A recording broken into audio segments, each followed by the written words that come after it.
देवगावच्या गावाच्या पायथ्याशी एक जुना तुटलेला वाडा होता. लोक त्याला भयवाडा म्हणून ओळखत होते. 50 वर्षांपूर्वी तो वाडा समृद्ध आणि आनंदी होता. पण एका रहस्यमय रात्री त्याच्या मालकांनी अचानक गायब होण्याची घटना झाली आणि वाडा तिथूनच भुताटकी बनला. 4 मित्र अजय, प्रिया, सागर आणि निधी गावाच्या रहस्यावर संशोधन करण्यासाठी त्या वाड्यात प्रवेश करण्याचे ठरवतात. पहिल्या दिवशीच त्यांनी वाड्याचे दार उघडले आणि एक विचित्र थंडी आणि अंधाराचा अनुभव घेतला. पहिला दिवस. वाड्यातील हॉलमध्ये पाऊल ठेवतानाच त्यांना जुनी फाटलेली चित्रफिती दिसली, ज्यावर अजीब राक्षसांच्या रूपाचे चित्र होते. अचानक एक जोराचा आवाज आला आणि दार आपोआप बंद झाले. सर्वत्र अंधार होता, फक्त 4 जणांच्या टॉर्चचे प्रकाशमान. दुसरा दिवस. रात्र झाली की अजयला भिंतीवर काही लाल डाग दिसले, जणू काही रक्ताने लिहिलेले अक्षरे होती. प्रिया म्हणाली, हे फक्त एक स्वप्न असावे. पण अचानक एका कोपऱ्यातून एक मोठा काळा राक्षस बाहेर पडला. तो शांतपणे हसत होता आणि त्याच्या डोळ्यांमध्ये लाल चमक होती. सागर आणि निधी घाबरले, पण अजयने त्याला ट्रॅक करण्याचा विचार केला. राक्षसाला मागे लावताना ते एक गुप्त दार शोधतात, जे वाड्याखाली जाणाऱ्या दरीसारख्या खोलीकडे उघडते.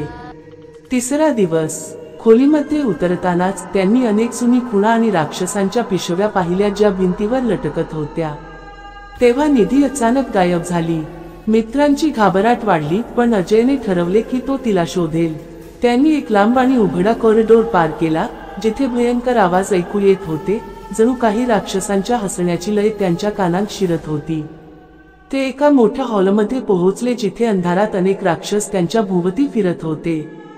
शेवटचा भाग. Escape challenge. अजयला लक्षात आले की वाड्याचे मुख्य दरवाजे उघडण्यासाठी एक गुप्त कोड आहे, जो त्या चित्रफितीतील राक्षसांच्या पोझिशन्सवरून समजतो. त्यांनी धैर्य धरले, राक्षसांच्या चढाओढीतून कोड लावलाय आणि दार उघडले. राक्षसांचा शेवटचा प्रहारही अडवून 4 मित्र बाहेर आले, पण वाड्याच्या पाठीमागून अंधाराच्या गूढ हसण्याचा आवाज अजूनही कानात दगदगत होता, जणू काही भूत त्यांच्या मागे आहे. 4 मित्र अजय, प्रिया, सागर आणि निधी भयानक वाड्यापासून पळून बाहेर आले होते. पण त्यांनी जे पाहिलं ते लक्षात ठेवणं कठीण होतं. अंधारातील हसण्याचा आवाज अजूनही त्यांच्याबरोबर होता. त्यांनी गावात परत येऊन जे काही घडलं त्याचे वर्णन गावकऱ्यांना केलं. गावकऱ्यांनी सांगितलं की भूतवाडा फक्त एखाद्या प्राचीन शापामुळेच सक्रिय होतं. प्रत्येक 5व्या वर्षी काही लोक वाड्यात जातात आणि पुन्हा परत येत नाहीत. भयाचा पुन्हा सामना. 1 महिन्यानंतर 4 मित्रांना त्यांच्या स्वप्नांमध्ये वाड्याचे दृश्यमान दृश्य येऊ लागले.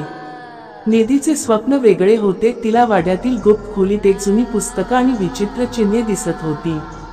तिने सर्वांना सांगितले आणि त्यांनी ठरवलं की या रहस्याचा शोध घ्यावा, कारण वाडा अजूनही त्यांना पुन्हा ओढत होता.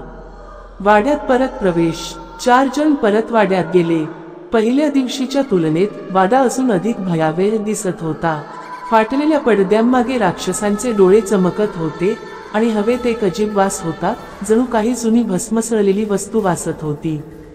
त्यांना एका कोपऱ्यात एक जुनी दाट झाडांची खोली दिसली. झाडांच्या सावलीतून अचानक पांढरे राक्षस उगवले. हे जुने राक्षस नव्हते, तर वाड्याच्या स्वप्नांतील राक्षसांचे प्रेत होते. ते मित्रांवर झपाटले.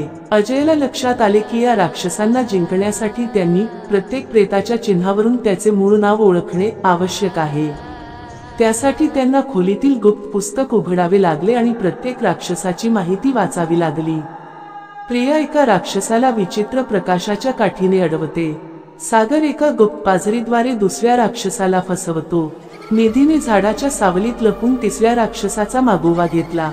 जसजसं ते प्रत्येक राक्षस पार करत गेले, तसतसं वाड्याची भीती कमी होत गेली. पण गूढ रहस्य अजून उरलं होतं.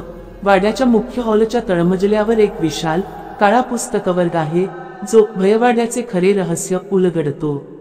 शेवटचा सस्पेन्स. अजयने पुस्तक उघडलं आणि त्यांच्यासमोर वाड्याच्या खोट्या मालकांची राक्षसी प्रतिमा दिसली, जी सांगत होती, तुम्ही फक्त बाहेर पडाल असे समजू नका. वाडा प्रत्येकाच्या भीतीतून जीवन घेतो. तुम्ही पुन्हा येथे येणारच. तत्काळ वाड्यातील प्रत्येक खोली अचानक अंधारात गढळली आणि मित्रांना लक्षात आलं की हे फक्त सुरुवात आहे. 4 मित्र अजय, प्रिया, सागर आणि निधी वाड्यातील मुख्य हॉलच्या तळमजल्यावर पोहोचले. हॉल प्रचंड अंधारमय आणि गूढ प्रतीत होत होता। मध्यभागी एक विशाल काळे पुस्तकावर ठेवलेला होता, जिथे भूतांच्या प्राचीन रहस्यांची नोंद होती। अजयने पुस्तक उघडले, पण अचानक वाड्याच्या भिंती हलू लागल्या आणि हवेत भयंकर ओरडण्याचा आवाज गुंजला। हॉलमध्ये अचानक अनेक राक्षस प्रकट झाले, त्यांच्या डोळ्यांत लाल चमक होती आणि शरीरातून धूर निघत होता। मित्रांचा अंतिम सामना। प्रिया आपल्या धाडसाने पहिले राक्षस थांबवते, पण त्याचा आकार बदलतो आणि तो झपाट्याने तिच्याकडे येतो। सागर झोपलेले प्रेत जागवतो, ज्यामुळे खोलीमध्ये अजून राक्षस जागृत होतात। निधी गुप्त प्रकाशाच्या काठीचा उपयोग करून राक्षसांना फसवते, पण तो अडथळा केवळ काही क्षणांसाठी टिकतो। अजयला लक्षात येते की वाड्यातून बाहेर पडण्यासाठी भयावर नियंत्रण मिळवणे आवश्यक आहे। प्रत्येक राक्षस त्याच्या भीतीचे रूप आहे आणि त्यांना जिंकण्यासाठी मित्रांनी स्वतःच्या भीतीचा सामना करावा लागेल। भीतीची परीक्षा। प्रिया आपल्या आतल्या भीतीशी लढते, आईविषयक दुःख आणि जुन्या आठवणींना तोंड देते। सागरच्या मनात असलेली शंका आणि आत्मसंशय प्रकट होतो आणि तो त्याचा सामना करतो। निधीला स्वतःवर विश्वास ठेवून हृदयाच्या साहसाचा उपयोग करावा लागतो। अजयला कळते की राक्षसांचे शेवटचे रूप वाड्याचा प्राचीन मालक आहे, जो अजूनही प्रेतांमध्ये अडकलेला आहे। अंतिम उपाय। मित्रांनी एकत्र येऊन पुस्तकात लिहिलेल्या गुप्त मंत्राचा उच्चार केला। भीतीतून धैर्य निर्माण होते, अंधाराला प्रकाशाची वाट दाखव। या मंत्रामुळे राक्षसांचा प्रचंड प्रहार थांबला आणि वाड्यातील अंधार हळूहळू हलके पडू लागला। मुख्य राक्षस प्राचीन मालक हळूहळू गायब झाला आणि वाडा शांत झाला। शेवट आणि रहस्याचा उलगडा।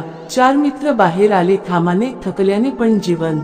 त्यांनी लक्षात घेतले की वाडा फक्त भीती आणि साहसाची परीक्षा घेतो।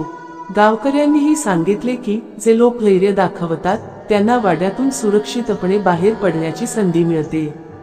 परंतु अंधारातील गूढ हसण्याचा आवाज अजूनही कानात दगदगत होता, जणू काही वाडा अजूनही पुढच्या शिकाराची वाट पाहत आहे।